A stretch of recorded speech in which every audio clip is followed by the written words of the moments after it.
Yeah, there's been lots of exciting landouts. One in particular, I really ballsed it up, as it were, landing on the side of a hill once on a little airstrip in New Zealand. And I misjudged. The clouds had come over, it was grey and overcast, and so there wasn't any bright sun, which helps you see shadows and things on the ground.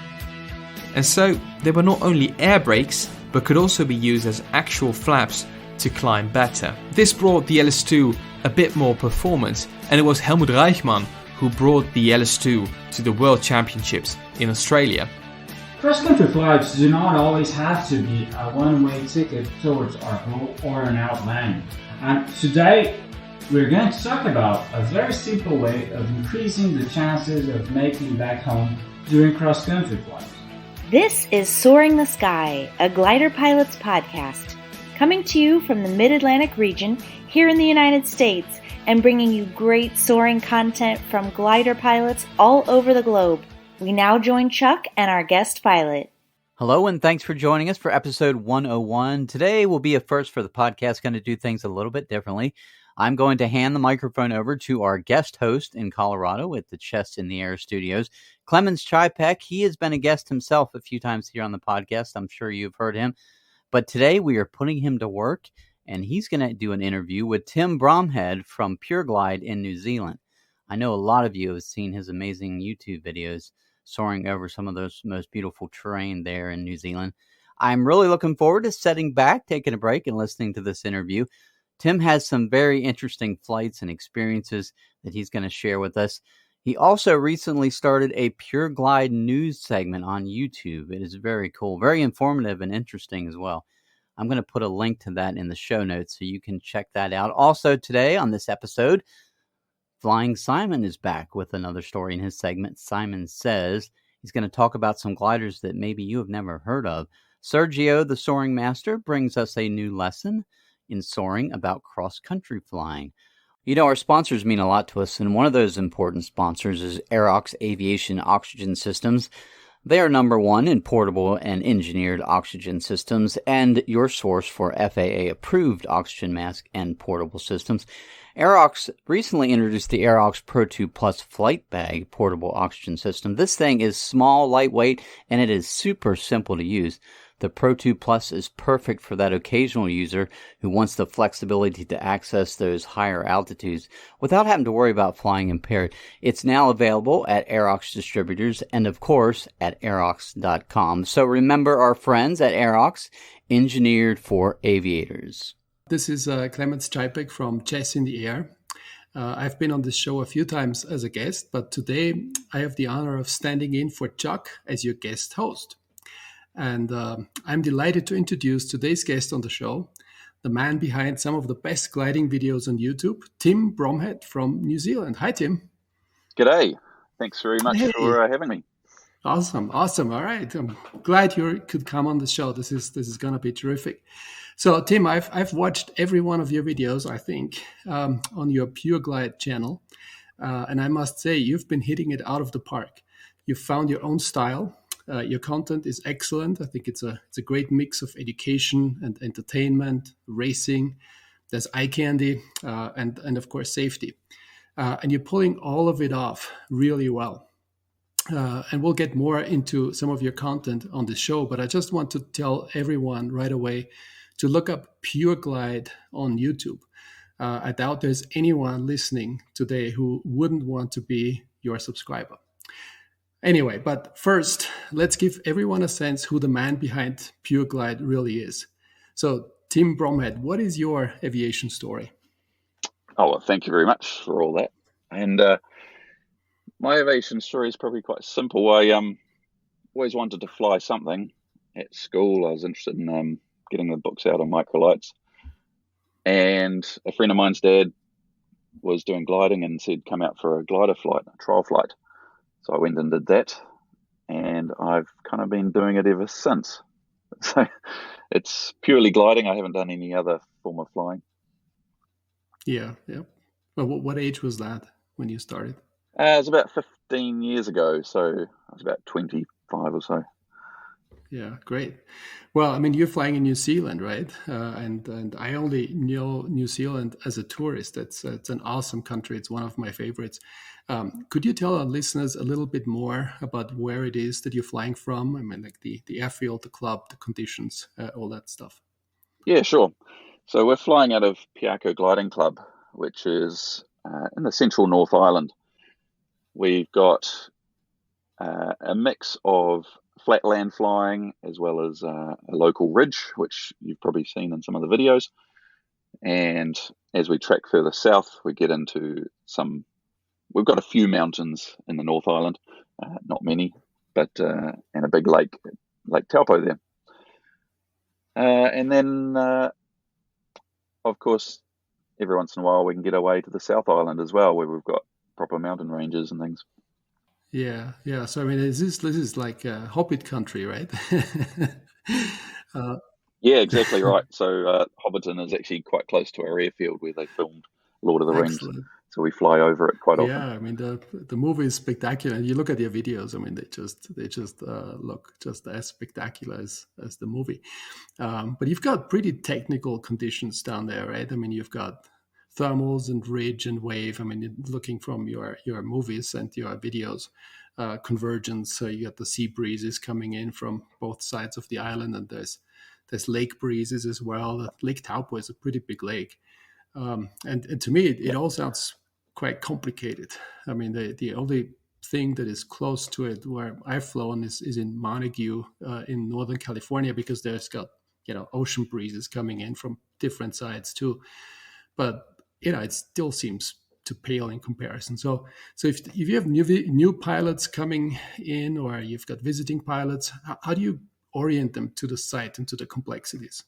Yeah, so probably one advantage we've got is most of the air is reasonably moist, so there's almost always clouds, and it's very rare we have a proper blue day. So you can direct people, just fly to clouds and you'll probably be okay, and that will get you through most of the time. As you do more flying and you start venturing further, you start running into the coasts and you start getting into the sea breezes. So sea breezes and the convergences are critical for doing decent distance in New Zealand. And it makes it really interesting. As you say, it might be a bit complicated, but it is interesting as well. Yeah, I mean, you got to fly on the right side of the clouds, right? When you have these sea breezes coming in, get on the wrong side, you're basically down on the ground. Yeah, and normally you can see that quite clearly because the ocean is a lot moister, so the cloud level's a lot lower. Yeah. So we get some nice big steps in the cloud quite often. Yeah. And the real tricky part is when you get sea breezes coming in that you can't see easily, and they can cut off the thermals underneath you. Yeah. Are these sea breeze fronts, are they usually strong enough that you can go and fly straight along the convergence, or is it you kind of have to keep circling and stopping and circling all the time? Yeah, no, a lot of them are strong enough. You can just keep flying without stopping. Usually they're not that long, or they'll be, they follow the shape of the coastline. So, and then they collide with another sea breeze from another direction. So you often can't do vast distances with them, but when you get in one, they're often quite strong. Yeah, it must be fascinating. I'm kind of really intrigued by it. And then from your videos, I can tell you've flown all over New Zealand, and there's, as you said, the North Island is a lot more gentle, and but your cloud bases tend to be really low. I mean, I watched some of your videos. It's totally different from where I'm flying, where I'm usually many thousands of feet above the ground, and sometimes you're like, you're really close, always a few minutes away from a land out. But and then you've got the South Island, tall mountains. It's kind of a little confusing. I've only flown in condo on the South Island, and even that gets me confused. So, and the terrain looks pretty inhospitable. So tell the listeners a little bit about how the flying on both islands and what your favorite places are. Yeah, well, I mean, we're so lucky we can just travel one ferry trip, and we've got almost a completely different country with completely different terrain to fly in. And it is completely different with the mountain flying. I've only done last season and a few other times I've been down there, so I'm heading down there again this season for some more flying. Because it takes time to get used to mountain flying, and as you've seen in some of my videos, a lot of the times I had no idea what was happening. So I'm very keen to get back down there and try and piece it all together, and actually do some contests as well down there in the mountains, which the guys who have been doing it all their lives, do a great job, and it's something that takes time a skill to build up. Yeah, sure. I mean, have you thought about? I've seen people do this, going away from one island to the other island. Have you thought about doing that? Well, I've thought about it, and you need a few logistics. Like, for example, if you land out in the wrong island, you'll need a retrieve crew who's happy to take days to come and get you. So I haven't planned it yet, but certainly the wave flying is something I haven't done a huge amount of yet either, and I'd like to do more wave flying. And then if you get more experience with wave flying, then you could start to piece together flying between the two islands. Yeah. Well, I suppose you have to get pretty high to be really comfortable getting across the water there. Yeah, Terry it's DeLore, not super far, it right? But it's still a good distance. Yeah, it is. It's Terry DeLore, who's done it a few times, said the other night, you need at least 20,000 feet minimum, ideally as much as possible. So right. Yeah. So around, I mean, there's a lot of people. I mean, people know New Zealand obviously as a soaring mecca, and the place that comes to mind for most people is Omarama. I've actually driven past Omarama, but I couldn't get the weather wasn't right for trying to get soaring. But and I think you've flown a contest there a year ago or so. But there's been a lot of speculation in the soaring world about the fate of the airfield there and the operation. Do you know more about the status there, and can you fill us in? Yeah, absolutely. So unfortunately, Glido-Marama, which was previously the only commercial organisation in New Zealand doing glider flying, shut down for various reasons. Since then, the airfield wants to keep flying operations happening at the airfield. That's owned not by Glido-Marama, it's owned by a council and another group. So they want flying to continue there. So they're looking at investing in tow planes so that flying can continue there throughout the summer at least. Also, Milan has started one of the instructors from Glido-Marama has started his own flying organisation there, and he is going to be operating this summer, Kohu Soaring, I think it's called. So if people want to visit once we're out of COVID and do some flying in Omarama, that will still be an option, which is great. Oh, that is great. Yeah, I mean, yeah, and so I know at the moment it's basically not an option, obviously, for anybody to travel to New Zealand. But I sure hope I can come back at some time. And it just looks it would be terrific. I mean, it's just an amazing place. Well, let's switch gears a bit. I mean, we both fly Ventus gliders from Champier. Can you tell us a little more about your Ventus and how it compares to other gliders you've flown? Yeah, sure. So I started off with a DG300 as my first glider I owned. Yep. That's Before that, I was flying class glider. Yeah, no, it's really good. And before that, I was flying the club's Discus B, I think it was. So I spent a lot of hours in that, and so I already knew the Champier gliders. This Ventus was for sale for a little while, a Ventus CT, and the lack of turbo was holding me back in some ways from being able to push basically the amount of distance I was willing to try and push myself. Yeah. And I found I was turning around early when I didn't need to because I was getting worried about landing out. So having the turbo means I can kind of push myself a bit further without fear of causing such a pain to do a retrieve. Yeah. So that was one reason I wanted to upgrade, is to get the engine and start pushing myself a bit further. Yeah, and I suppose the engine is a really good engine at the altitudes you're flying at.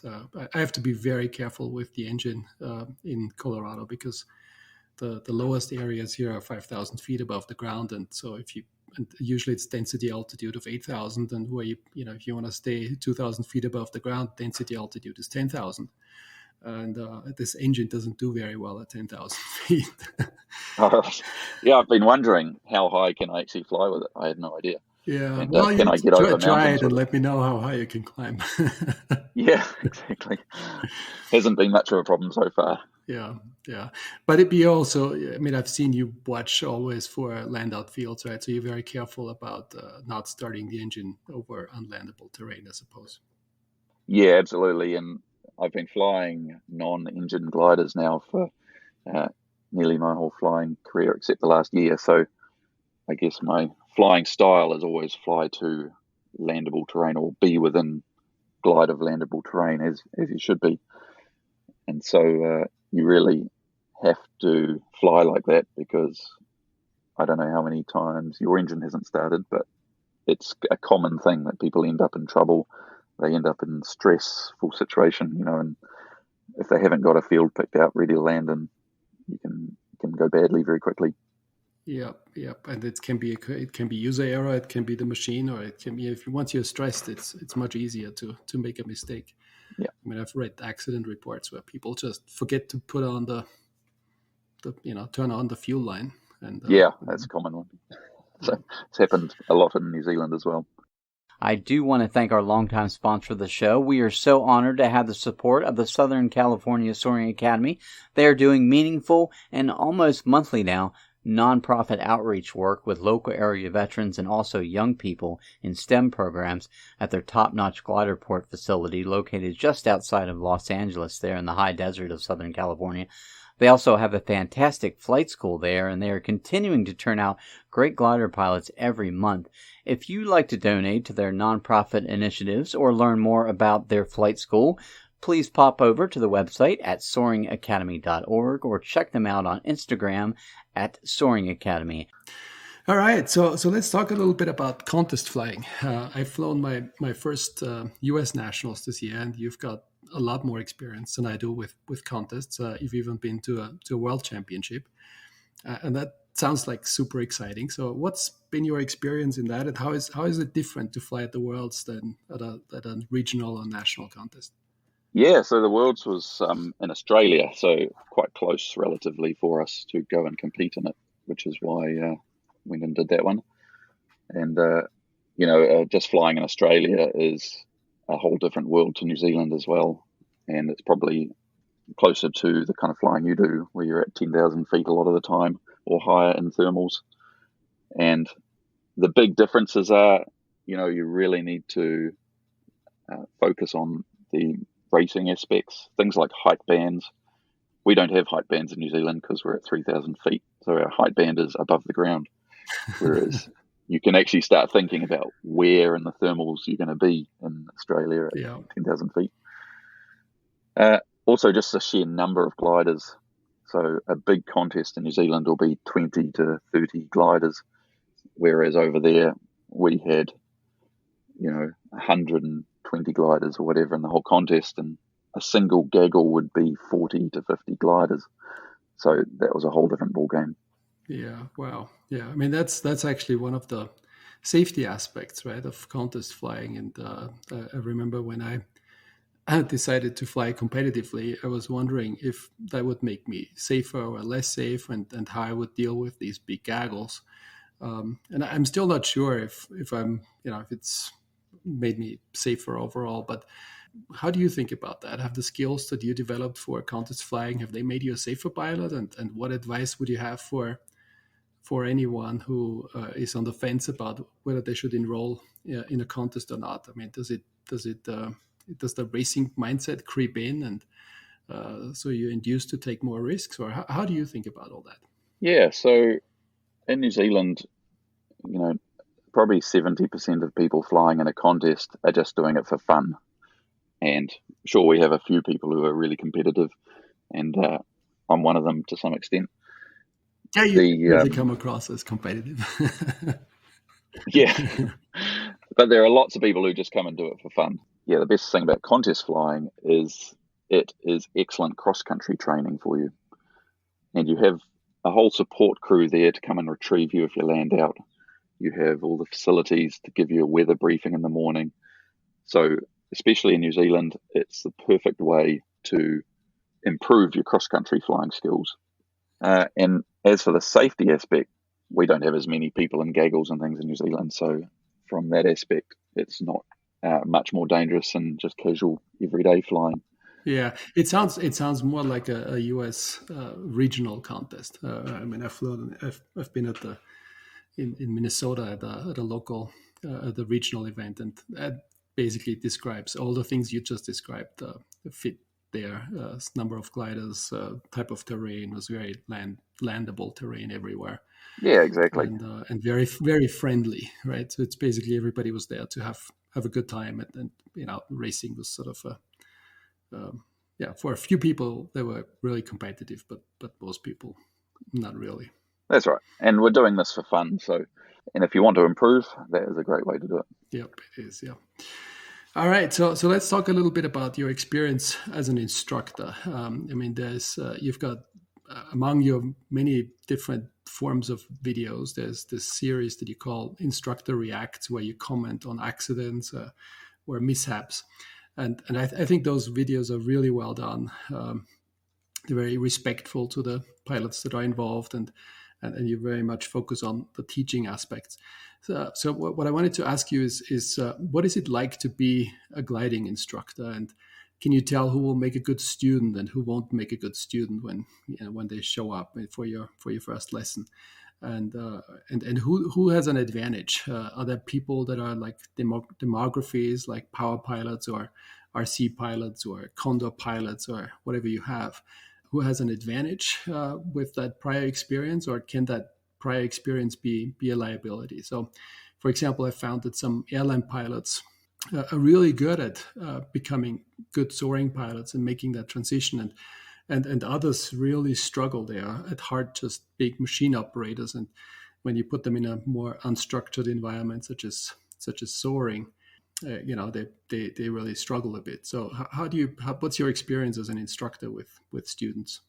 Yeah, I think that's exactly right. So gliding is a really odd sport because it's both very technical and also an art.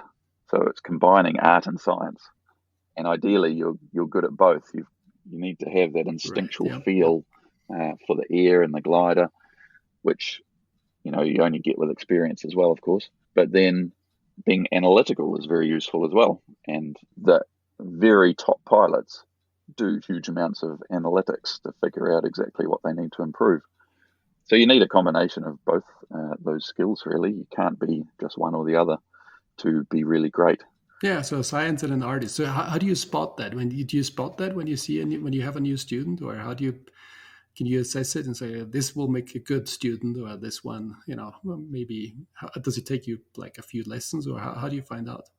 Yeah, I mean, most people are kind of a mix of both.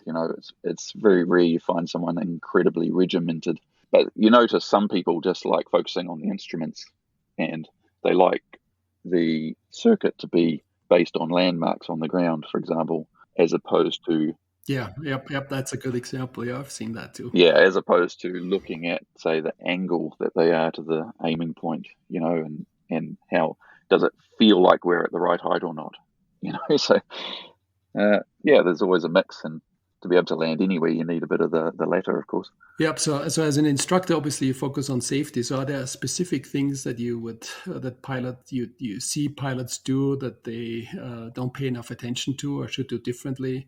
I mean, I've done some root cause analysis of gliding accidents, and so, for example, I found that a huge number of accidents happen because pilots try to avoid some undesirable outcome, and landing out is one on top of their list, obviously. And you described it before as being one of the things that held you back, because it's this concern that you might end up in a field and all the inconveniences associated with that.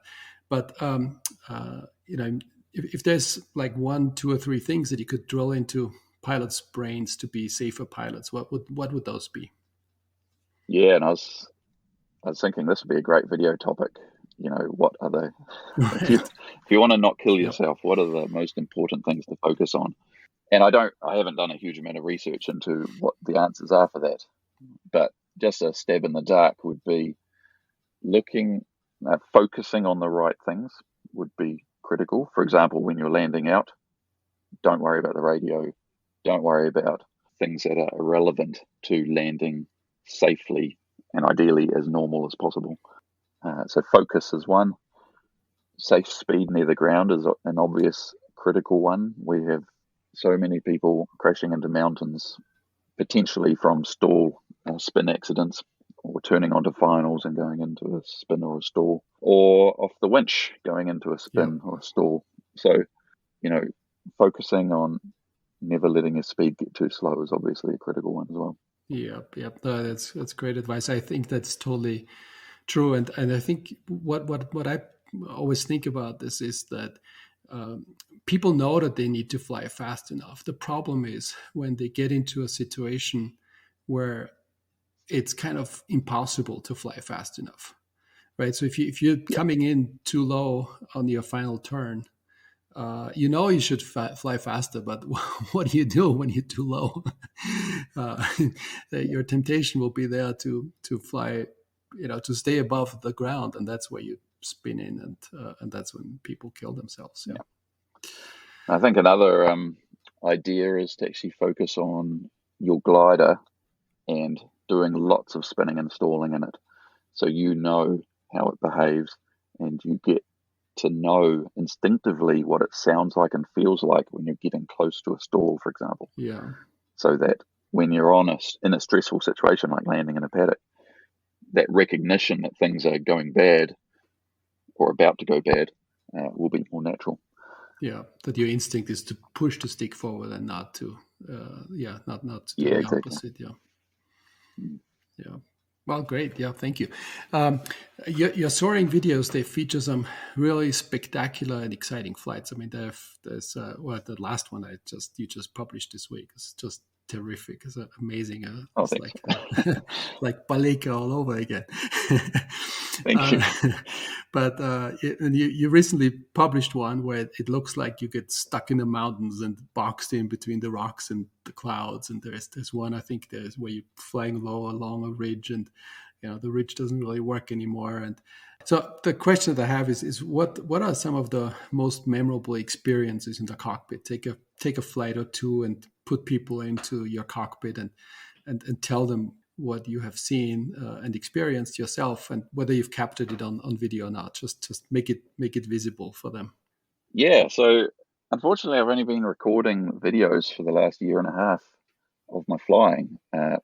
Just before I got the Ventus, I got my first GoPro and started experimenting with the videos.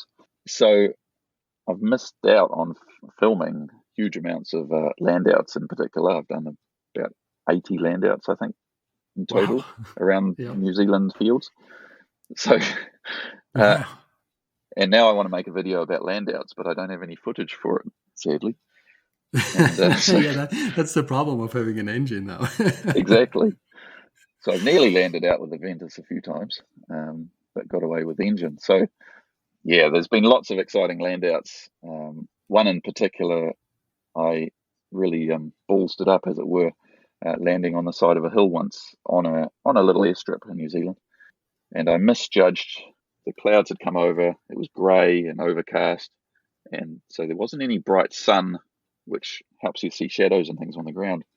And I didn't see the slope of the airfield was running opposite to the way I thought it was. So I ended up landing downhill down this little airstrip. Ooh. And I had a slight tailwind as well, because I thought I was landing uphill. So that was an exciting one. And it was on the side of a hill with, I'd call it a cliff, but it was more of a gully where, at the end of the airfield, it dived off and there was a fence to stop you, to catch you if you're lucky. Anyway, I landed on this airstrip heading downhill and managed to ground loop it with about 5 meters to spare. So that's been my most exciting land out. Did you do any damage, or did did the tail boom take any damage? Or Yeah, I did thought you I'd got do it? away with it without any damage. And then as we're putting the glider away, I realized the wing, as I put it down on the ground, the glider was still going quite fast, and it actually scraped along some stones and made a little hole in the wing. So had to Ooh, get that repaired, uh-huh. but nothing too major. But Yeah. no, otherwise, most of the other land outs I've done have been pretty uneventful. Some of the best flying we've done, most interesting flying, is some of the coastal flying, which I've seen Stefan Langer came and did some of as well. Yeah. Well, these were some of crazy videos too from Yeah, and Stefan actually, too. if you look in some of his videos, you'll see him filming a DG300. So that was me whizzing along. And Oh, okay, cool. so that coastal flying is spectacular just because you're not used to being, 500 feet above the ground for 3 hours. It's very unusual flying compared to what we normally do. Yeah. So that's fun. Well, you have to trust that the wind is constant and doesn't even, because there's no, if it were to stop, there is no time to react. But it's, I guess, along the coast, the wind is usually pretty steady. Yeah, exactly. There's It would just freak me out a little bit that's to right. think about No, and to think about being totally reliant on that wind continuing continuously and not being like a lull of 20 seconds, in which case you end up in the water. yeah, and because you've got so much ocean out in front, it is a very steady stream of air. You don't have interruptions caused by turbulence. The only thing that can throw a spanner in the works is a rain shower coming through, which can often make it a bit, that can lull the wind as the rain goes through. Yeah, no, I mean, this one must be absolutely spectacular. I have not done anything like that even remotely, but that'd be really cool. I have some exciting news, especially for you Condor pilots out there. We are glad to have our sponsor, Just Soaring, back with a couple of updates about their Glider Sim Pro, a sailplane simulator cockpit for Condor soaring. Their website is all new and now has a couple of videos to look at, updated product pictures and specs, and even a facts section to help answer some of your questions. If you follow the Soaring Academy on Instagram, you've probably seen one of the first production units in operation there at Crystal Airport, and so far it's a big hit with their students and instructors.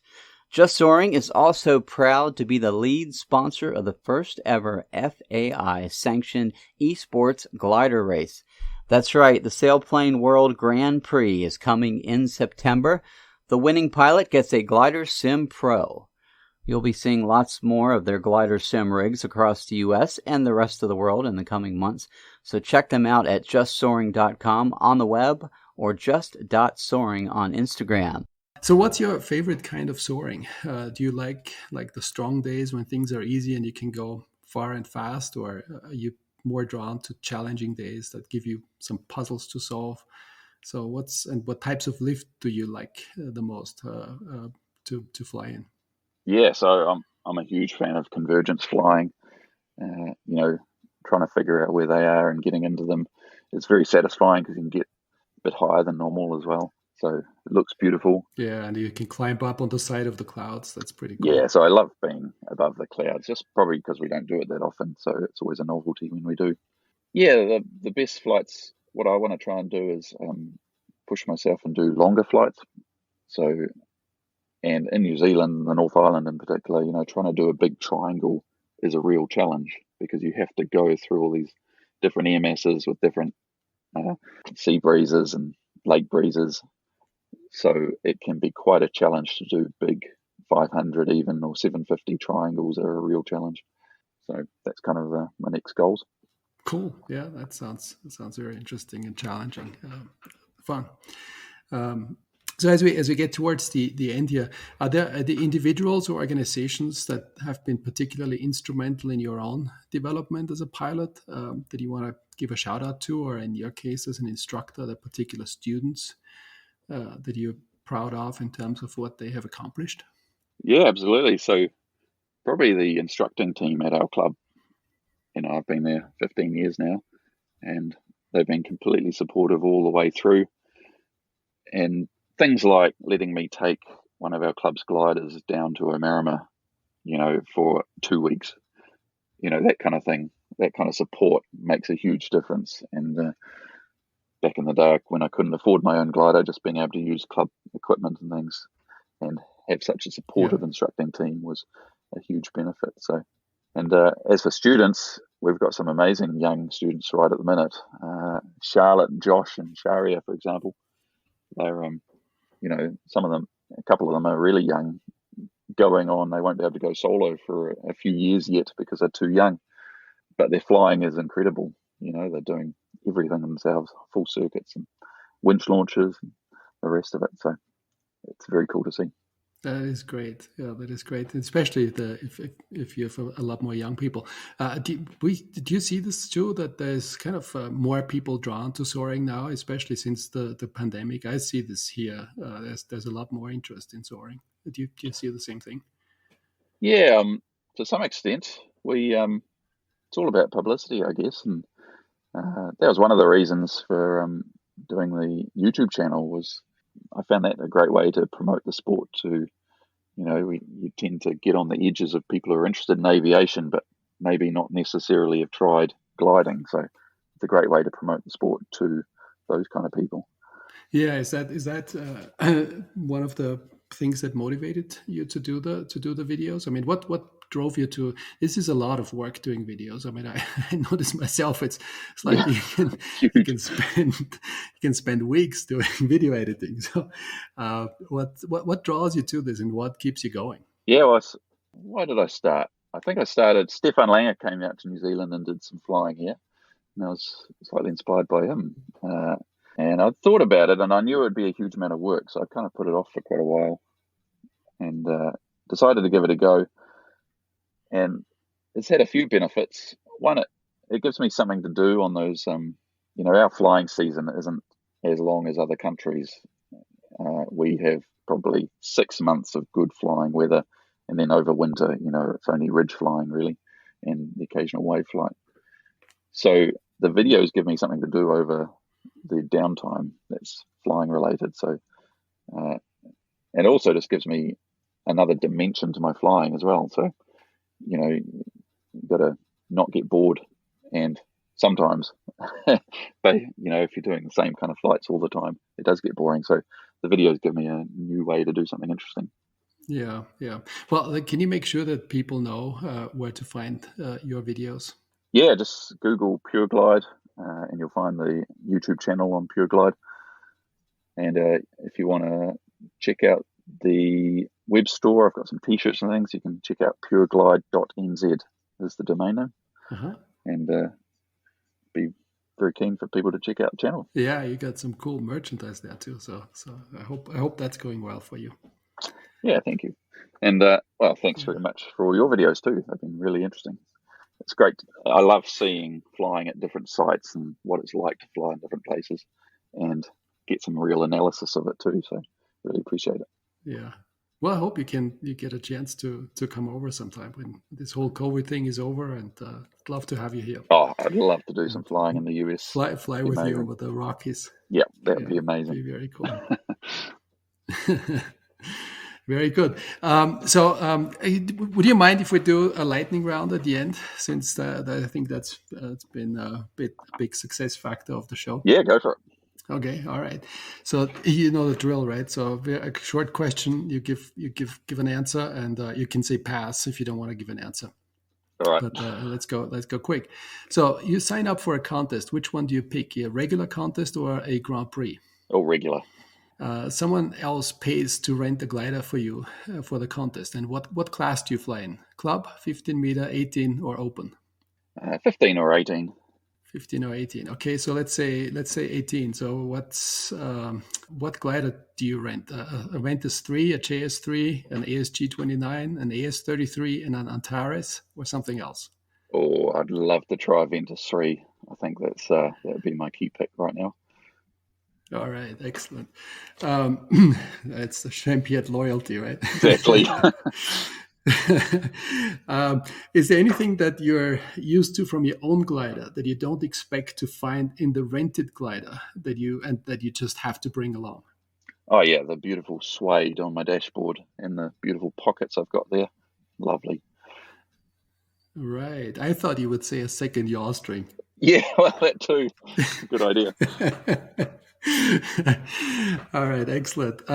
So let's say you can fly for a week at any of the following locations, all expenses paid. Where do you go? French Alps, Namibia, Chile, Rocky Mountains, or you stay in New Zealand, or you go someplace else? Oh, the French Alps would be pretty amazing, wouldn't it? I think, It in would America, be. I'd love to go to America sometime and fly there. Excellent. Awesome. So then you get to the weather briefing in the morning at a contest. Who do you rely on the most? The local weather person, your favorite forecasting tool like SkySight or whatever you use, or your view of the sky? Oh, a bit of both, of SkySight and, of course, the locals, because they know best. Yeah. So let's say you've done 80 land out. So this one should be easy. There's 20 knot wind, and you have a choice of two fields. One is a freshly mowed but narrow hayfield, and you have to land in a 20 knot crosswind if you choose that field. Or you have to land into the wind in a cow pasture, and there's cows in it, and you just have enough space to land without hitting a cow. Which one do you pick? But you can land into the wind in the cow pasture. Oh, that's an interesting question. I thought these were meant to be quick and easy. So, I would probably avoid the cows because they are very curious. They'll come and walk all over your glider. It depends how turbulent it is. Oh, it's a tough question. It's a tough one. I didn't mean to make it easy. That's right. Okay, so all right, so you get down on the ground. And now the mean farmer, a mean-looking farmer, it's just mean-looking. Who knows, right? A mean-looking farmer shows up, and what's your explanation of what just happened? The thermals died, the wind stopped, or sorry, this is not the airport. Yeah, that's right. So they usually come out with what happened. Did the wind stop? So you go with the wind stop, because that's the common expectation. Yeah. The first thing I say is, "Oh, do you kids want to sit in it?" Then they're your best friends. Exactly, that works. Yeah. Who do you call to retrieve you now? Since you're in the field, your gliding buddies, your spouse, or somebody else? Well, that's the lovely thing. Once you've got an engine, it means you're the one who gets back to the field and has to go and pick up all your friends. So I know they would come in to pick me up when I need it to. Yeah. So then you drive back home from your land out and you stop at a gas station and someone asks you, as always, what's in the trailer? What do you say? A home-built rocket, a contest alligator? You're not allowed to tell, or you try to explain once again what a glider is? The best one I had was someone asked, "Is that a submarine?" So I'd go for submarine every time. You got the submarine. Excellent. The last time I stopped, it was a drag racer. It's like, how do you come up? How did you think it was a drag racer? I said, well, my dad was into drag racing. He said, yeah, did he have such narrow ones? Yeah, that's very funny. And what's the first thing you do when you get home? Do you take a shower, eat dinner, upload your flight trace so your friends can see it, or do you make a video? Oh, definitely shower. And then videos come months later, so there's no rush for them. Okay. All right. Well, thank you, Tim. You've been a great sport. That's those are all the ones I came up with. But well, thank you so much for being a guest on the show. I hope the listeners like this as much as I did, and I sure hope we get to fly together sometime, either in the US or in New Zealand. Yeah, absolutely. And, wish you all the best. All right. Well, thanks very much for doing this interview. Appreciate it. Yeah, you're welcome, and good luck with your channel. I think it's really cool. Just want to remind people again, Pure Glide is the channel, and nobody will regret subscribing. Wow, and don't forget to check out Chess in the Air as well, of course. So, you're too kind. Okay, all right. Thank you, Tim. All right, that was a lot of fun. Yep. Thank you. Goodbye.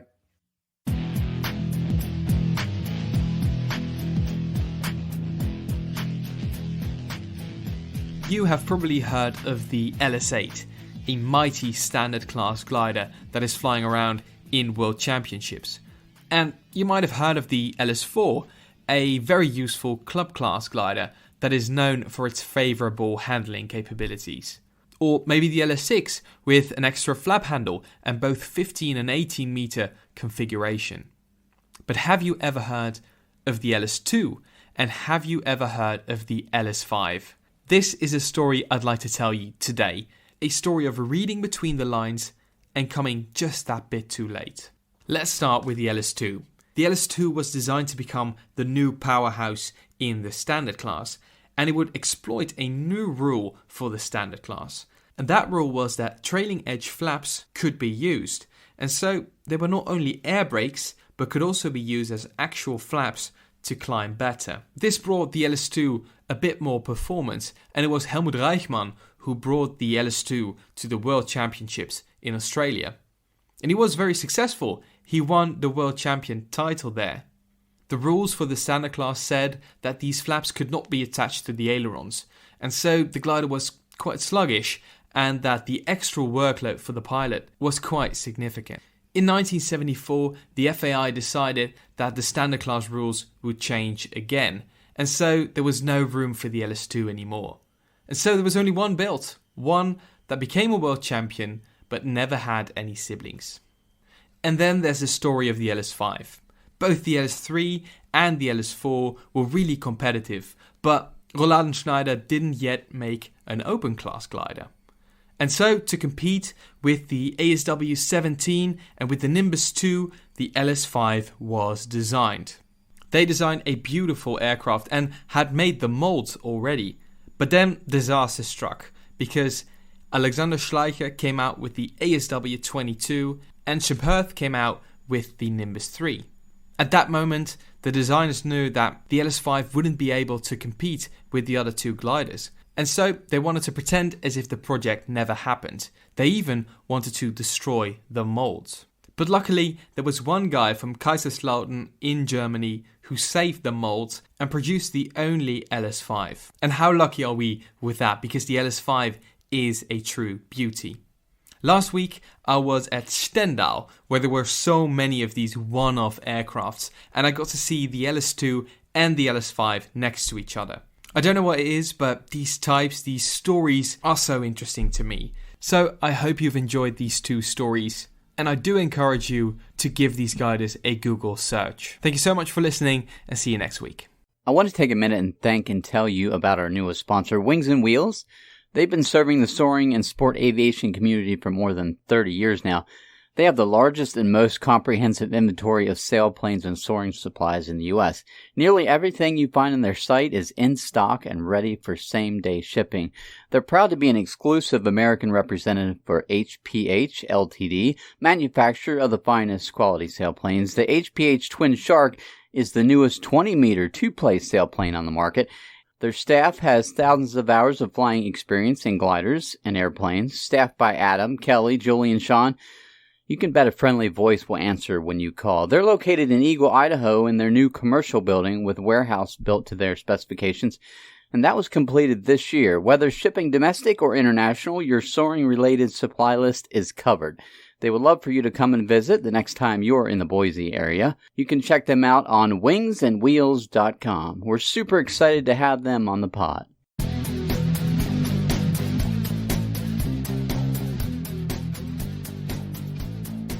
Hi everyone, Sergio from Soaring Master here, with tips and advice about cross-country flying. Cross-country flights do not always have to be a one-way ticket towards our goal or an out landing. And today, we're going to talk about a very simple way of increasing the chances of making back home during cross-country flights. The cross-country task is planned taking into consideration the day's forecast climb average, from which we will retrieve the cross-country speed, and the day's forecast soarable time window, from which we will estimate the task duration. Certain tasks are not completed due to a lower achieved cross-country speed than the planned one. It can be caused by weather changes affecting the climb rate or poor pilot's technique. If we distribute along the route base checkpoints calculated with a lower cross-country speed, say 10 or 5% lower cross-country speed than the forecast, before the last leg, And upon reaching this point, we assess whether the task still is achievable or not, given the weather ahead. One can just call the day and head back home instead of launching himself towards an all-or-nothing attempt. Triangular tasks are the easiest ones to distribute checkpoints along the second leg, so if we notice that the achieved cross-country speed is way lower than the forecast or the one needed to complete the task within the storable window, one can easily shorten the triangle and still be able to return home. Have in mind that outlanding is a huge part of our sport, and we will inevitably have to outland every once in a while. And these space checkpoints, they cannot control the weather, neither, but they will help you decide which battles are worth fighting for or not. I wish you all happy flying. If you want more tips, follow me on Instagram at StoryMaster or check my website, StoryMaster.com. Thank you, Sergio and Flying Simon, for those great soaring segments. Looking forward to hearing more of those. A big thank you to our guest pilot, Tim Bromhead. Thanks for taking your time out to be on the podcast here. We'll be putting a link to his YouTube channel in the show notes, so definitely check that out. Thank you, Clemens, for being a great guest host. You did a great job. Appreciate that. Don't forget to check out his blog as well, Chess in the Air, as well as his YouTube channel. Hey, before we wrap up the show, don't forget to record your soaring story on soaringthesky.com. Until next time, stay healthy, stay safe, and happy soaring. If you would like to say hi and let us know where you are enjoying the podcast, we would love to hear from you. If you are a glider pilot and want to share your aviation journey, contact us at chuck@soaringthesky.com or send us a message on our website at soaringthesky.com and Chuck will get in touch with you. We hope you join us next time for another soaring adventure here on Soaring the Sky, a Glider Pilots podcast. Soaring the Sky is written and produced by Chuck Fulton, co-producer Mitch Thompson. Original music for the podcast was written and produced by Kim Spangler. Graphic design for the podcast was created by Zachary Fulton. Voiceover work was done by Michelle Perez.